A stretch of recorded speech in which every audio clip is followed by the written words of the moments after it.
মা'আস সাদিকিন, সোজা সত্য কথা বলো। সত্য কথা বলতে হবে। কিন্তু দেখা যায় মানুষ এখন কথা বলে, কথার ভিতর যদি 10টা কথা বলে 9টাই মিথ্যা বলে আর একটা সত্যি বলে। আছে না নাই? কথা বলে 10টা বললে 9টাই মিথ্যা বলে, বানায় বলে।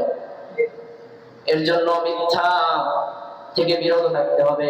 আর মানুষের মুখের ভাষা খবরদার শোনা যায়, মানুষ যদি 10টা কথা বলে তার ভিতর 9টার ভিতর ফায়সা আছে। আছে না নাই? খারাপ কথা বলে, মানুষকে ডাক দেয়, তার ভিতরে ফায়সা বলে ডাক দেয়, খারাপ কথা বলে ডাক দেয়। মানুষকে উপদেশ দেয়, তার ভিতরে খারাপ কথা গালি দিয়ে উপদেশ দেয়। এরকম সমাজে লোক এখন অগণিত অ্যাভেলেবল চলতেছে। এরকম একটা কথা খেয়াল করে মনে রাখবেন, যদি কাউকে যদি কথা দিয়ে যদি কষ্ট দেন তাহলে কিন্তু সেখানে কষ্টটা কিন্তু মৃত্যুর আগ পর্যন্ত মনে থাকে। আজ মনে রাখে, আপনি একজনকে বেতের আঘাত দিলেন, বেতটি বাড়ি দিলেন, 2 দিন 3 দিন সে বেতের আঘাতে বেঁধে থাকবে, তারপর শেষ হয়ে যাবে। কিন্তু আপনি কাউকে কথা দিয়ে কষ্ট দিলে, মুখের জবান দিয়ে কষ্ট দিলে, সেই কষ্টটা কিন্তু মৃত্যুর আগ পর্যন্ত থেকে যায়। ওখানে কিন্তু 2-3 দিন পর কষ্টটা শেষ হয়ে যায় না। এজন্য রাসূলুল্লাহ সাল্লাল্লাহু আলাইহি ওয়াসাল্লাম বলেছেন, আল মুসলিমু মান সালিমাল মুসলিমুনা মিন লিসানি ওয়া ইয়াদি।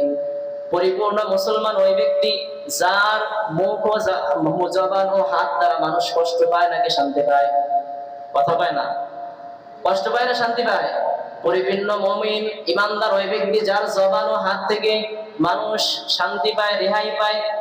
এখন আপনি নিজের দিকে তাকান, আপনার জবান ও হাত দ্বারা কি মানুষ শান্তি পায় না কষ্ট পায়?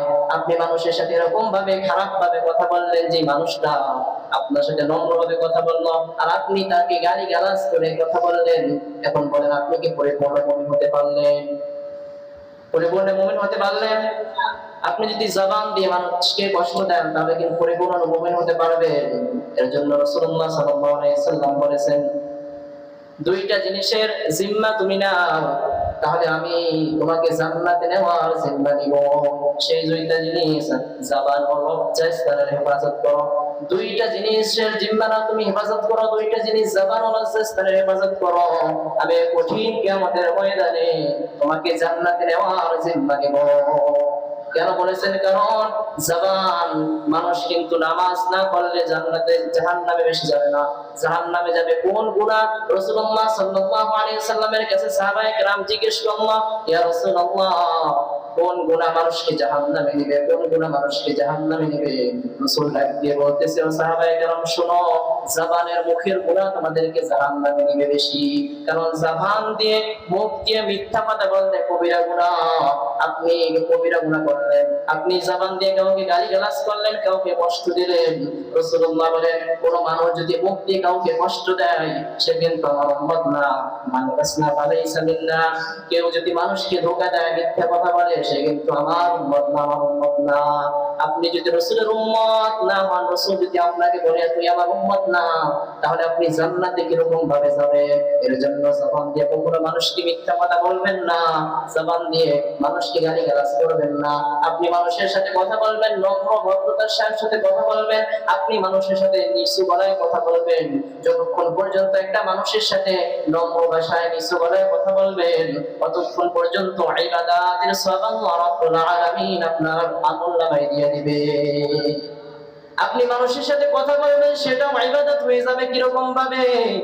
আপনি যদি নম্র ভাষায় নিচু গলায় মানুষের সাথে মিষ্টি সুরে কথা বলেন, ভালোভাবে কথা বলেন, ওই কথার ভিতর আল্লাহ রাব্বুল আলামিন ইবাদত হিসেবে গণ্য করে নেবে। আপনি মানুষের সাথে কথা বলবেন, যত সময় কথা বলবেন, 5 মিনিট 10 মিনিট সময় কথা বলবেন, ওইটুকু সময় ইবাদত হিসেবে গণ্য হয়ে যাবে। এর জন্য জবান দিয়ে, মুখ দিয়ে কাউকে কষ্ট দেওয়া যাবে খবরদার না। মুখকে এর জন্য হেফাজত করতে হবে। রাসূলুল্লাহ বলেছেন, জবানকে হেফাজত করো, আল্লাহকে হেফাজত করো। কেন? মুখের গুনাহ, মারাত্মক গুনাহ। একটু চিন্তা করেছেন, মুখ দিয়ে যদি তালাক বলেন তাহলে স্ত্রী আছে না নাই? নাই। আমার সাথে কথা বলবে। দেখেন মুখের গুনাহ কিরকম, মুখটা, জবানটা কত ভয়ঙ্কর একটা অস্ত্র, কত মারাত্মক। একটা অপরিচিত মেয়ে, তাকে টাচ করা আপনার জন্য নিষেধ, তার সাথে কথা বলা আপনার জন্য হারাম, তাকে দেখা আপনার জন্য হারাম। আপনি মুখ দিয়ে বললেন কবুল, আপনি মুখ দিয়ে কি বললেন? শুধু বললেন কবুল, আপনার হাতে তুলে দিয়েছে, এখন আপনি তার সাথে কথা বলবেন। একটু আগে কিন্তু আপনার তার সাথে দেখা যাওয়া, কথা বলা হারাম ছিল, শুধু একটা মুখ দিয়ে আওয়াজ দিয়ে শুধু বলছেন কবুল, বিয়ার ময়দানে আর ওই মেয়েটা আপনার জন্য হালাল হয়ে গিয়েছে, ওই মেয়ের সাথে কথা বলা আপনার জন্য জায়েজ হয়ে গিয়েছে। আবার মুখটা কিরকম ভাবে ধারালো আসলো, আপনি যদি আপনার স্ত্রীকে বলেন তালাক, তাহলে স্ত্রী আর থাকবে না, স্ত্রী কিন্তু সঙ্গে সঙ্গে তালাক হয়ে যাবে। এর জন্য জবান তোমরা বড় মারাত্মক ভয়ঙ্কর জবান, জবানের গোড়া মারাত্মক। এর জন্য জবানকে হেফাজত করার সময় আল্লাহ পাকের জিকির। আপনি শুধু খারাপ কথা কেন বলবেন, মানুষের সাথে কেন গালিগালাজ করবেন?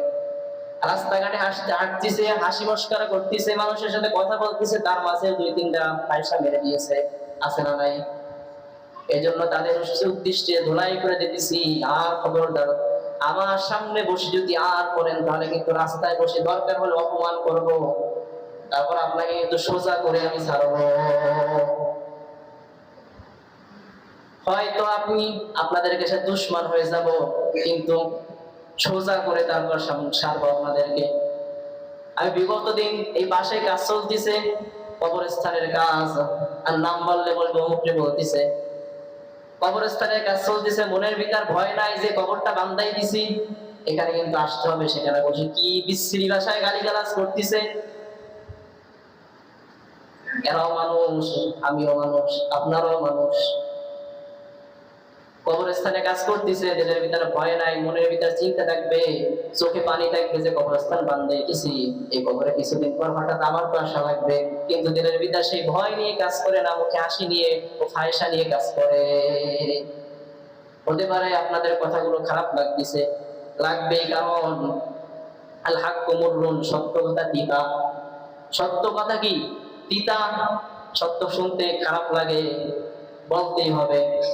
যেই লোকটা 40টা বছর পর্যন্ত মানুষ তাকে কত ভালোবাসছে, আল আমিন উপাধি দিয়েছে, যখনই সে মানুষকে ইসলামের দাওয়াত দেওয়া শুরু করলো, নামাজের কথা বললো, আল্লাহর দ্বীনের কথা বললো, জমিনের কথা বলা শুরু করলো, সঙ্গে সঙ্গে তাকে খারাপ বলা শুরু করলো মক্কার কাফিররা। মানুষকে যখন সৎ উপদেশ দেওয়া শুরু করলো, সত্য কথা বলা শুরু করলো, তখন সবার দুশ্মন হয়ে গেছে। হতে পারে আমি আপনাদের দুশ্মন হয়ে যাব। সত্য কথা বললে দুশ্মন হয়ে যেতে পারে, এটা স্বাভাবিক, কিন্তু কোনো লাভ নাই যতক্ষণ পর্যন্ত দিলে প্রেরণ আছে। আল্লাহকে ভয় করতে হবে, রাসূলকে ভয় করতে হবে, কোন জালেমকে, কোন খারাপ মানুষদেরকে ভয় করা যাবে না। সত্য কথা বলতে হবে।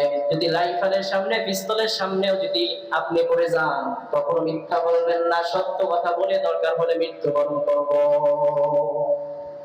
তখন মিথ্যা বলবেন না, হক কথা বলে দরকার হলে মৃত্যুবরণ করবো। তারপর কি বলবো না? মিথ্যা কথা বলা যাবে না, মিথ্যা মারাত্মক কবিরা গুনাহ। কোন ব্যক্তি যদি একটা মিথ্যা কথা বলে 70,000 বছর, 700 বছর জাহান্নামের আগুনে সে জ্বলবে। একটা মিথ্যা কথা বললে 700 বছর জাহান্নামের আগুনে জ্বলবে। এর জন্য মুখ দিয়ে আলতু ফালতু কথা বলা যাবে না। অনেক সময় অনেকে চাপা মারে, চাপা আছে না নাই? কথা বলেন, সাফা মারে, সাফাবাজ, 1 নম্বরে সাফাবাজ, বলে অমুকে আর বললাম না, এরকম সাফাবাজ সমাজে অগণিত। সাফা মারা যাবে না। আপনি মুখ থেকে যেটা বলবেন সত্য বলবেন, ভালো কথা বলবেন। মানুষকে শুধু শুধু সাফা দিয়েছে, ধোঁকা দিয়ে কেন কথা বলবেন? এই জন্য রাসূল বলেছেন, মান গাসনা ফালাইসা মিন্না, যে মানুষকে ধোঁকা দেয় সে আমার উম্মত না। এখন আপনি মানুষকে সাফা মেরে ধোঁকা দিলেন, এই বললেন, ওই বললেন, ধোঁকা দিলেন, আপনি কি রাসূলের উম্মত থাকলেন না? আপনি রাসূলের উম্মত থাকলেন না। এর জন্য খবরদার, জবানকে হেফাজত করবেন, লজ্জাস্থানকে হেফাজত করবেন। এখন দেখা যায় আমার উপর অনেকে